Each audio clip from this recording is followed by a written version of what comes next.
కౌశిక్ నాకు 2 lakhs loan కావాలి. CIBIL score తక్కువ ఉందని ఏ బ్యాంక్ వెళ్ళి పర్సనల్ లోన్ కి అప్లై చేసినా బ్యాంకులు లోన్ ఇవ్వట్లే. ఎలా? సిబిల్ స్కోర్ తక్కువ ఉందా? హే, నీకు ఎల్ఐసి పాలసీ ఉంది కదా? ఉంది.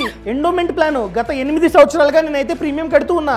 అయితే లోన్ అగైనెస్ట్ ఎల్ఐసి పాలసీ తీసుకో, వడ్డీ కూడా తక్కువ. ఓన్లీ ఎల్ఐసియే కాదు, ఆల్మోస్ట్ అన్ని ఇన్సూరెన్స్ కంపెనీలు ఎండోమెంట్ ప్లాన్ మీద లోన్ ని ఆఫర్ చేస్తూ ఉన్నాయి. అది కూడా పాలసీ కట్టి మినిమం 3 years కంప్లీట్ అయి ఉండాలి. ప్రెసెంట్ సరెండర్ వాల్యూలో 90% ఆఫ్ అమౌంట్ ని లోన్ రూపంలో ఇస్తుంది ఎల్ఐసి. అదే విధంగా ఇన్సూరెన్స్ కంపెనీస్, అది కూడా వడ్డీ 10 to 12% అన్నమాట. ఇంకా టెన్యూర్ గురించి మాట్లాడుకున్నట్లయితే మినిమం 6 months, మ్యాక్స్ వచ్చేసి నీ పాలసీ మెచ్యూరిటీ టైం వరకు నువ్వైతే టెన్యూర్ పెట్టుకోవచ్చు. ఇక్కడ వడ్డీ చూసుకున్నట్లయితే 6 months కి ఒకసారి మనమైతే వడ్డీ కట్టాలి. అసలు లాస్ట్ లో ఎంత కాలం పాటు అయితే టెన్యూర్ పెట్టుకుంటావో అప్పుడు కడితే చాలు.